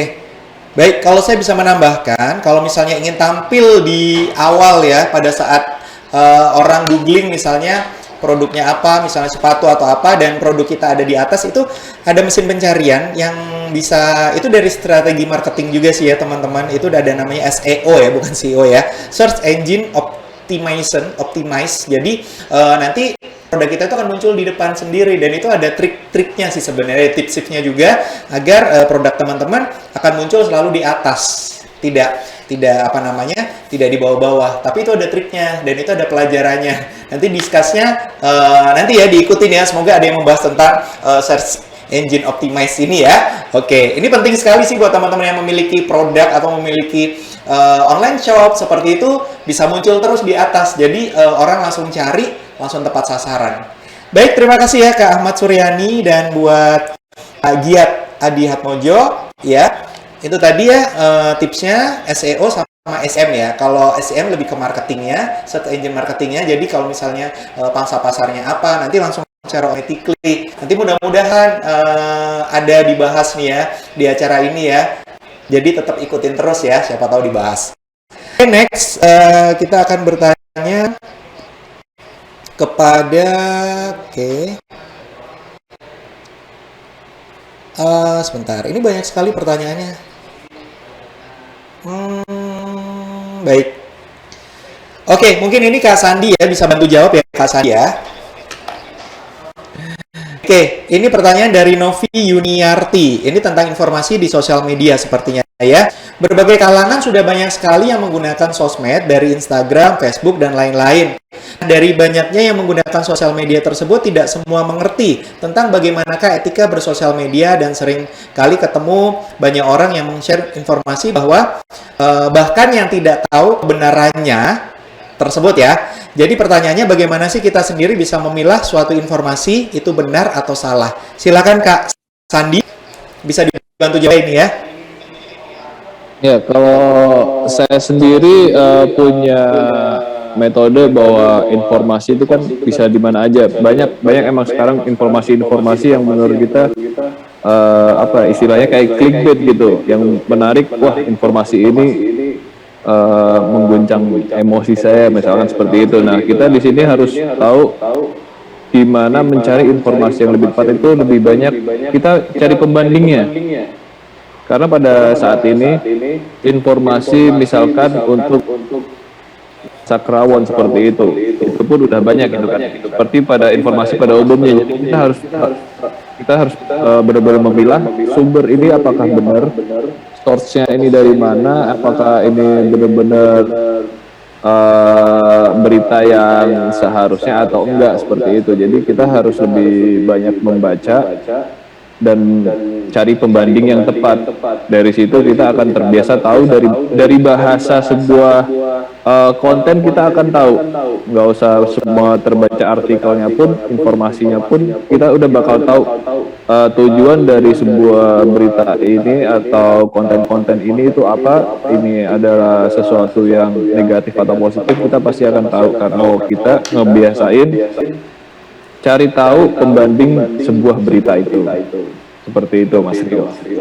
Oke, baik. Terima kasih Kak Sandi. Ini based on ini ya, pengalaman pribadi juga ya ini Kak Sandi ya. Benar.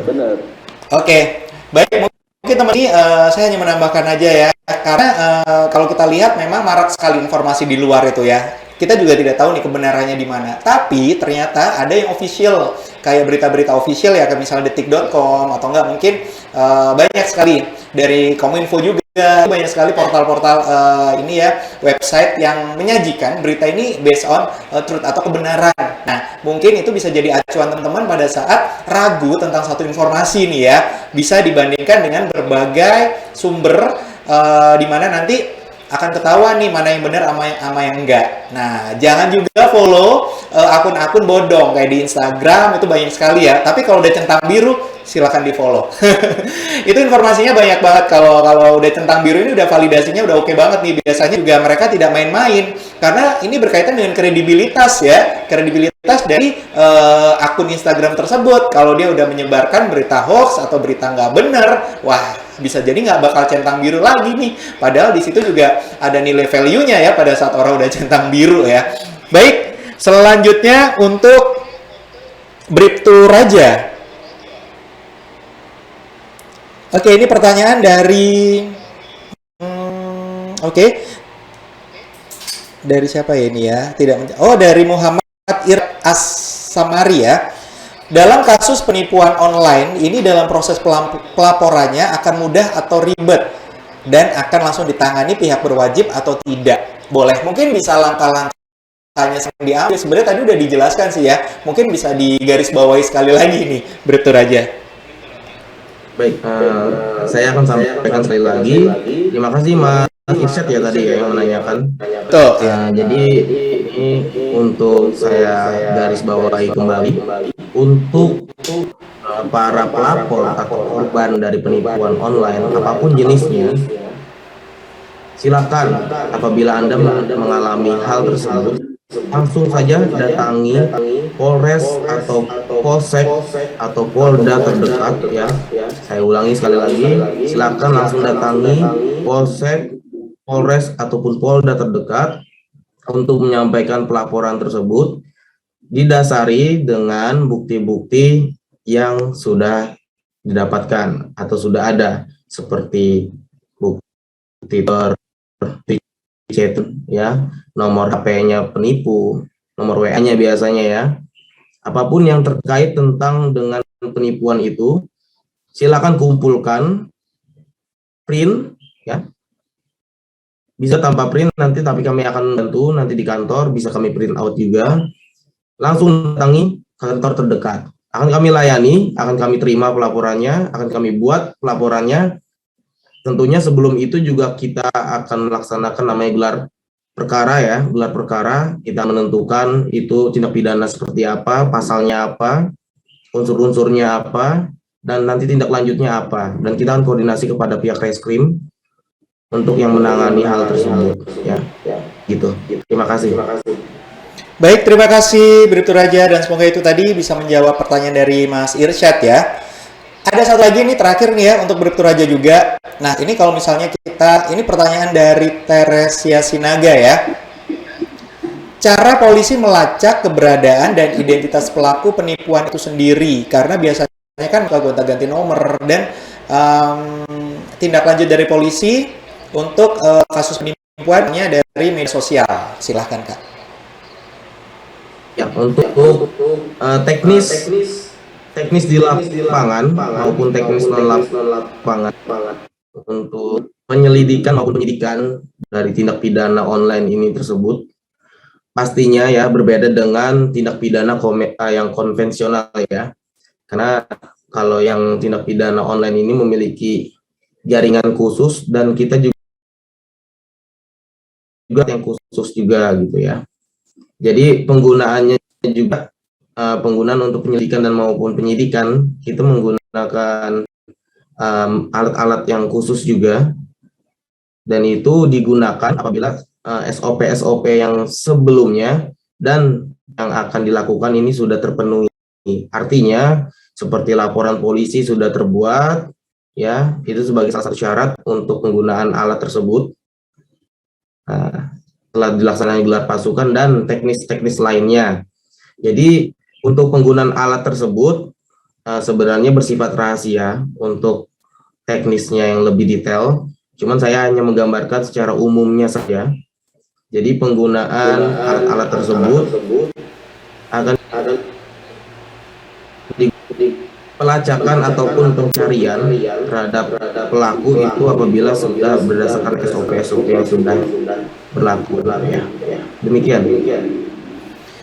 Oke, baik. Memang kalau dari sisi kepolisian sendiri memiliki otoritas untuk mengecek data-data yang di luar dari masyarakat yang ini ya. Provider mungkin juga harus izin juga nih ya. Ini semuanya otoritas dari pihak kepolisian karena memang tidak hanya luarnya aja. Kalau misalnya ya, ini berkedoknya sampai di mana? Biasanya sih lebih detail kalau dari kepolisian. Begitu ya, Bribtu ya. Iya, baik teman-teman. Untuk sesi pertanyaannya, terima kasih banyak nih ya yang udah nanya-nanya. Nanti ada teman-teman dari Panitia yang akan memilih siapa yang berhak untuk mendapatkan pulsa masing-masing adalah Rp50.000 untuk 10 orang pemenang. Terima kasih banyak, luar biasa keempat narasumber sangat inspiratif pada pagi hari ini, dan semoga semua yang disampaikan ini insight-nya bisa menambah wawasan kita juga pengetahuan kita ya. Baik, saya akan bacakan dulu kesimpulan atau enggak cerita dari yang sudah diceritakan materinya oleh teman-teman dari narasumber ya. Baik, dari Kak Vivi, kita tadi belajar tentang etika menghargai karya atau konten orang lain di media sosial.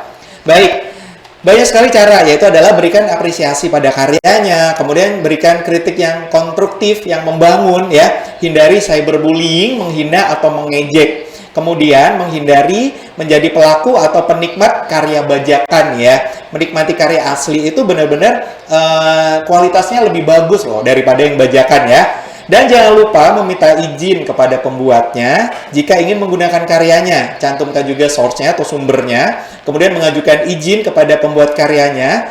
Dan jangan lupa menghargai dan mematuhinya ya apabila ada syarat yang disampaikan oleh pembuat konten tersebut. Tidak melanggar hak cipta, lebih baik membuat karya kita sendiri sekreatif mungkin. Itu lebih lebih alami ya. Oke, lebih orisinil ya. Baik, selanjutnya dari Kak Ahmad Suryani. Jenis-jenis mesin pencarian di internet banyak sekali. Ada Google, ada Bing, DuckDuckGo, dan jangan lupa untuk selalu memilih sumber yang terpercaya ya. Dan kalau dari sisi mesin pencarian yang paling banyak diminati memang Google, karena memang mudah dan juga biasanya sumber-sumbernya itu juga udah relate atau sudah terpercaya, udah tervalidasi dengan baik ya kalau dari Google ya. Jadi pastikan teman-teman mencari mesin pencarian yang aman untuk sebuah berita atau enggak sebuah apapun itu ya di dunia internet. Pastikan yang aman dan tahu sumber yang dapat dipercaya tentunya ya. Baik, dari Kak Sandi, perubahan dunia basket di masa pandemi. Memang aneh, dari yang tadinya offline menjadi online. Dari yang biasanya bermain di lapangan, kemudian pindah ke Zoom. Tapi dengan hal ini tidak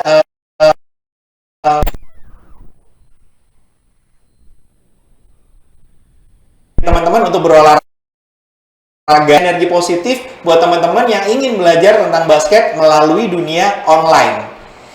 Baik, dan selanjutnya dari Bribtu Raja, jenis-jenis penipuan di internet dan cara menghindarinya. Baik, banyak sekali ternyata penipuan di dunia internet. Ada scam, ada social engineering, ada phishing, ada account takeover, ada carding atau card stolen, dan kemudian ada share login info, share card info, ada theft, mencuri ID card korban.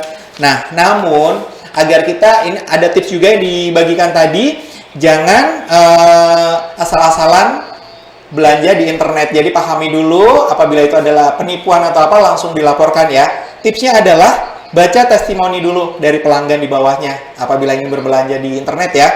Testimoni kan banyak, ada review-review dari pelanggan, dan pastikan itu biasanya kalau saya sih pilih yang bintangnya 5 atau paling nggak 4,9 itu udah bagus. Kemudian reviewnya juga positif dan banyak barang yang diorder di toko tersebut ya. Kemudian belanja di toko yang terpercaya atau udah kredibel ya, kualitasnya udah kita tahu nih ya dari toko online tersebut. Kemudian cek teliti akun media sosial dari penjualnya, ini juga penting sekali. Dan keaslian dari foto barang, karena semakin banyaknya foto-foto yang beredar di sosial media atau enggak di mesin pencarian atau di internet itu ya, asal comot aja. Nah biasanya ini udah produk orang dipakai ke jualannya, ke toko online-nya. Ini pastikan keaslian dari foto tersebut ya. Dan juga foto KTP dari pemilik tokonya juga ini boleh. Kemudian pakai jasa pengiriman yang terpercaya. Kemudian meminta tag lokasi, ini juga penting juga. Nomor rekening juga ternyata ada nih mesin pencarian untuk mengecek nomor rekening, apakah nomor rekening ini bermasalah atau tidak ya. Kemudian apabila memang sudah dicek nomor rekening tersebut di mesin pencarian kredibilitas dari rekening tersebut, bisa ditransfer kemudian apabila memang memiliki riwayat yang oke. Tidak ada riwayat mungkin dia cacat atau enggak mungkin dia adalah seorang penipu, begitu ya.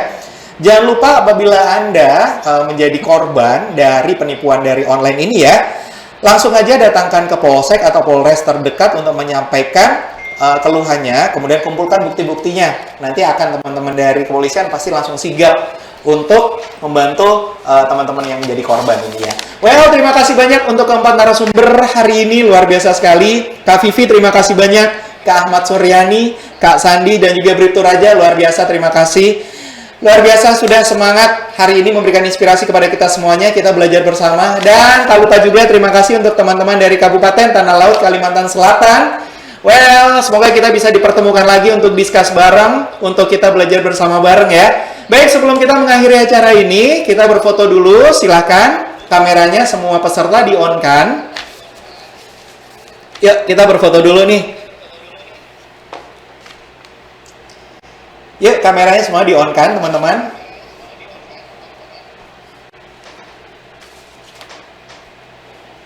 Oke, sudah? Wow, banyak ya ternyata ya yang belum di-on-kan. Silakan di-on-kan, teman-teman, ya. Sudah? Oke, siap?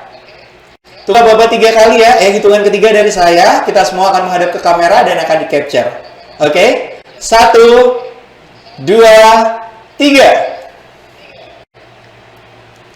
Oke, boleh sekali lagi.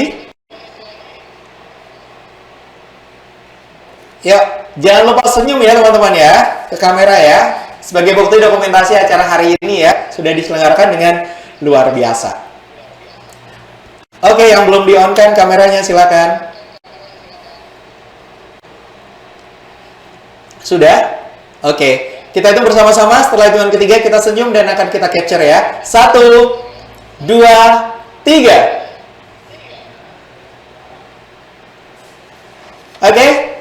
Well, terima kasih banyak. Luar biasa sekali. Yang luar biasa dari teman-teman Kabupaten Tanah Laut, Kalimantan Selatan. Wah, dan akhirnya tak terasa, saya Rio Brahma pamit. Terus tebarkan energi positif di sosial media dimanapun juga di dunia digital. Semoga semuanya makin cakap di dunia digital. Dan jaga terus kesehatan kita untuk kita sendiri dan juga orang-orang terkasih. Akhirnya saya pamit. Wassalamualaikum warahmatullahi wabarakatuh.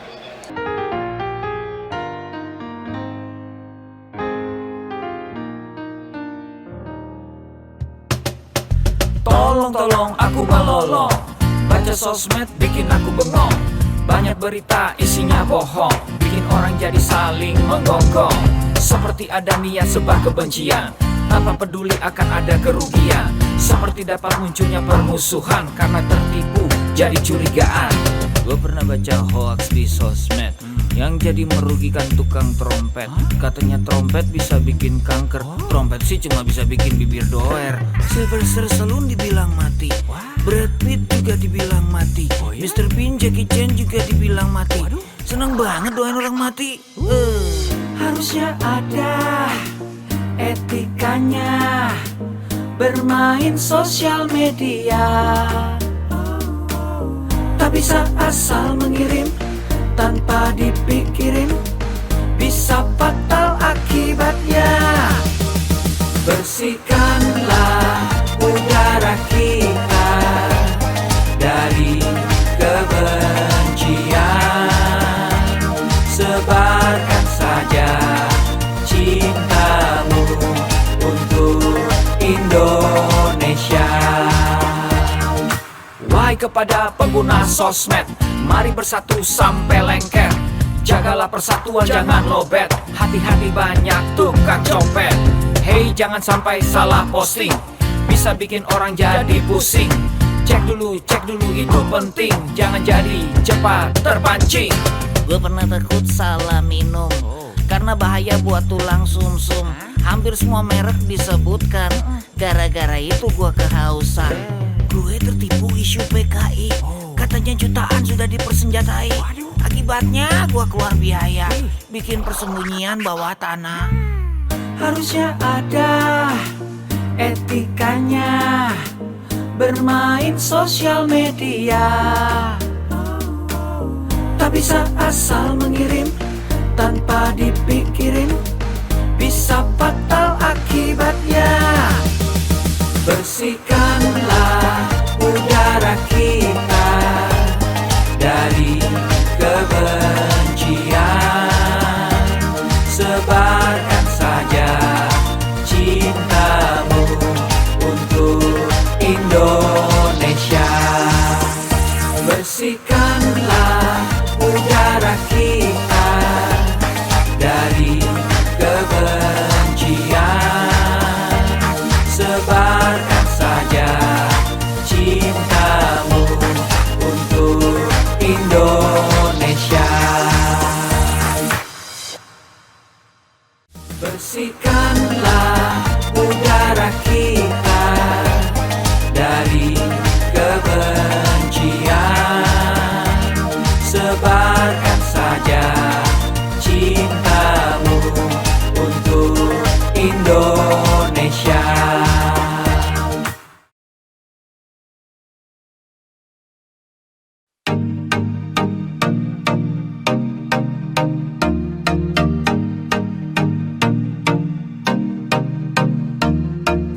Cek dulu, cek dulu. Cek dulu, cek dulu. Yo, kini saatnya kita harus tambah pintar. Jangan jadi orang yang mudah sebar-sebar, karena belum tentu itu berita benar. Kalau nggak ngerti, ayo belajar. Mulailah curiga jika sudah suruh-suruh. Sebarkanlah, hey, tunggu dulu. Periksalah kalimat, kok banyak tanda seru. Banyak huruf besar, mata gue jadi ngilu. Coba dicari beritanya dulu, mendingan begitu daripada keliru. Apa untungnya sebar kabar palsu, daripada nanti kamu yang malu. Cek dulu, daripada nanti kamu yang malu. Cek dulu, siapa tahu hoax. Yup. Hello.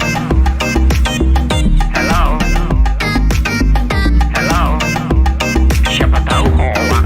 Yup. Hello.